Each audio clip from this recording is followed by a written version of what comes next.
Kali ini saya akan membahas soal LKS Kimia, bab termokimia, UK1, Romawi C. 1. Nyatakanlah pernyataan berikut ini benar atau salah. A. Reaksi S plus O2 menjadi SO2 plus 306 kJ merupakan reaksi endoterm. Nah, maksud dari 306 kJ ini adalah reaksi ini menghasilkan energi sebesar 306 kJ. Nah, reaksi yang menghasilkan energi atau melepas energi adalah reaksi eksoterm seperti pembahasan pada video sebelumnya. Nah, maka pernyataan ini salah. Seharusnya adalah reaksi eksoterm. B. Reaksi 2C plus H2 menjadi C2H2 min 225 kJ. Nah, makna minus 225 kJ di sini adalah reaksi ini menyerap kalor 225 kJ.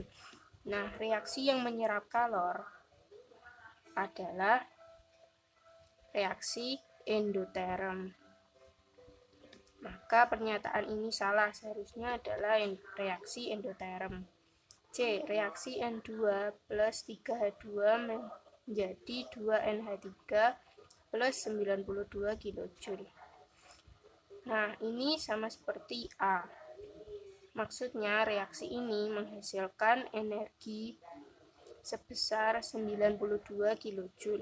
Nah, yang menghasilkan atau melepas energi adalah reaksi eksoterm, maka pernyataan ini sudah benar. Nomor 2. Reaksi fosfor putih atau P4 yang dibakar melepaskan sejumlah kalor sesuai reaksi berikut. Hitunglah kalor yang dilepaskan ketika 196 gram fosfor putih dibakar dengan ARP 31 gram per mol. Nah, cara mencari kalor rumusnya yaitu delta H dikali dengan N.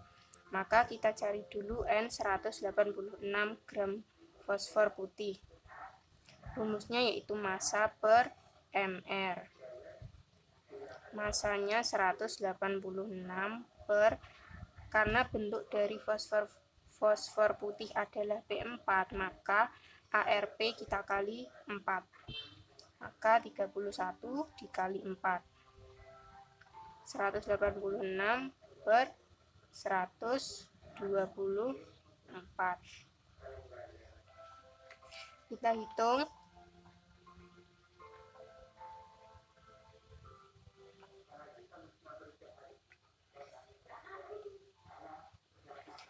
Hasilnya 1,5 mol.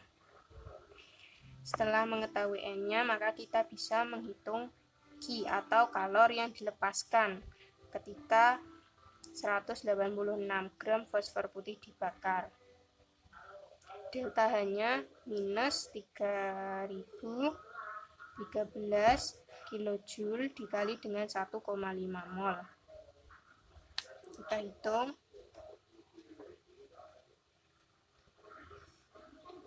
Menghasilkan minus 4519,5 kJ. Maka kalor yang dilepaskan saat membakar 186 gram fosfor putih adalah 4519,5 kJ. Nomor 3. Dalam industri pengolahan seng, salah satu tahap yang dilakukan untuk mengubah seng sulfida menjadi seng oksida. Reaksi yang terjadi sebagai berikut. Hitunglah kalori yang dilepaskan pada reaksi tersebut jika ZNS atau seng yang diolah adalah 97 kg dengan AR seperti yang tertulis.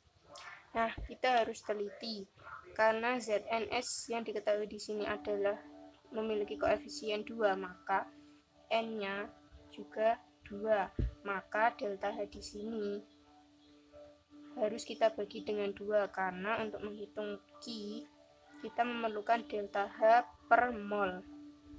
Jadi minus 879 per 2 kita hitung menghasilkan minus 439,5 kJ per mol.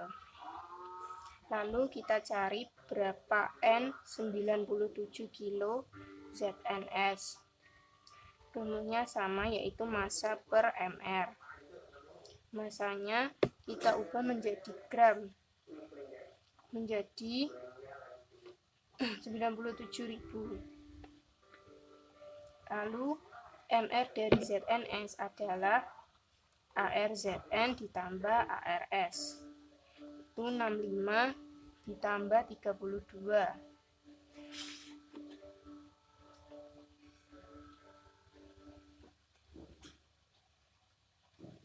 Menghasilkan 1000 mol.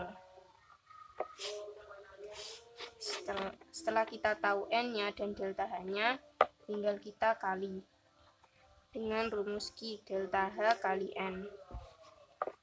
Delta H-nya minus 439,5 dikali 1000 menghasilkan minus 439.500 kilojoule.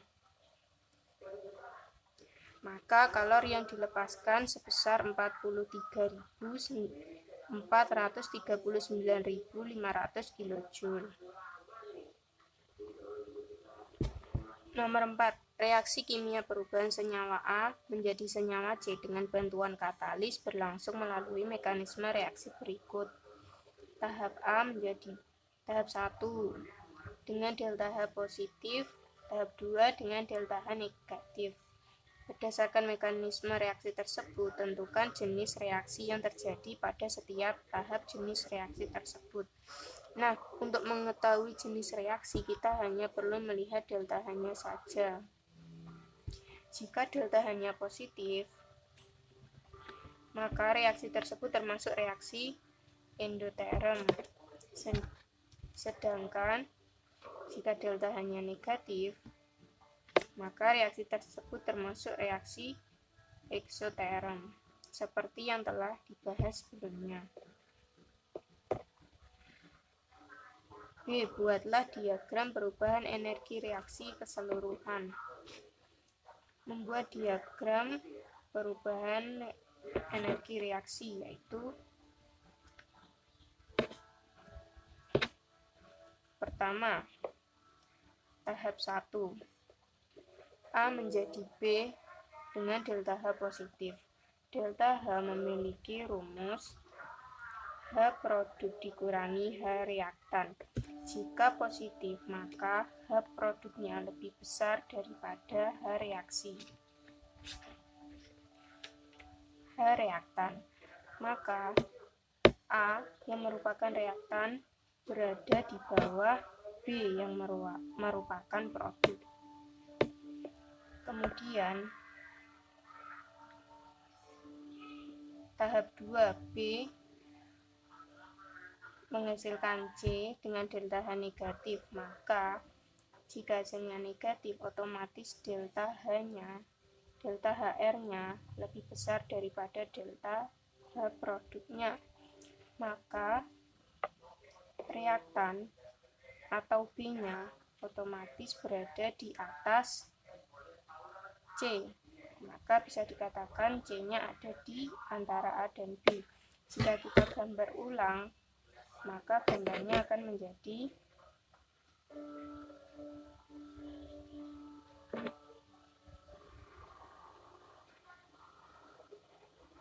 sebenarnya C bisa kita letakkan di atas A ataupun di bawah A.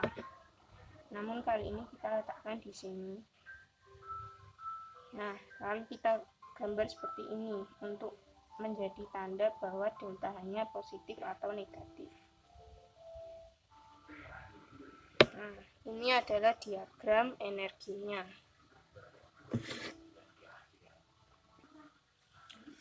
5. Pelarutan 1 mol kristal garam dapur dalam air memerlukan kalor sebanyak 3,9 kJ. Garam dapur memiliki rumus NaCl. Kristal maka S. Dalam air H2O. Liquid memerlukan kalor maka delta H-nya positif karena memerlukan. Jika melepas, delta H-nya negatif. Tuliskan persamaan termokimia untuk reaksi tersebut. Nah, persamaan termokimianya yaitu NaCl. Karena 1 mol maka koefisiennya 1, tidak perlu kita tulis. Plus H2O menjadi NaCl liquid larutan.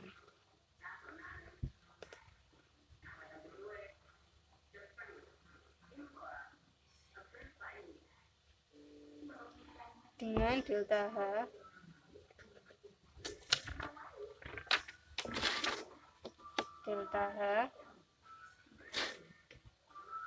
yaitu plus 3,9 kJ. Ini adalah persamaan termokimianya. Ciri dari persamaan termokimia adalah harus dituliskan nilai delta H atau nilai perubahan energinya. B. Buatlah diagram tingkat energi pelarutan garam dapur. Sama seperti soal sebelumnya. Memerlukan sebanyak 3,9 kJ berarti delta H-nya positif. Rumus delta H adalah H produk dikurangi H reaktan.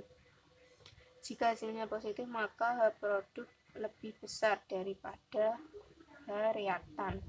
Maka letak produk pada diagram adalah di atas dari reaktan. Maka NaCl plus H2O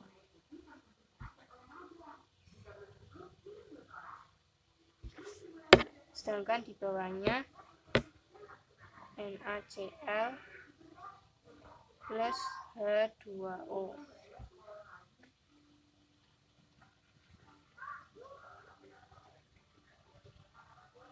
Maka arah dari panahnya adalah ke atas, menandakan bahwa delta H-nya positif karena ini adalah produknya. Sehingga inilah diagram perubahan energi pelarutan garam dapur. Sekian pembahasan LKS Kimia. Terima kasih telah menonton. Wassalamualaikum warahmatullahi wabarakatuh.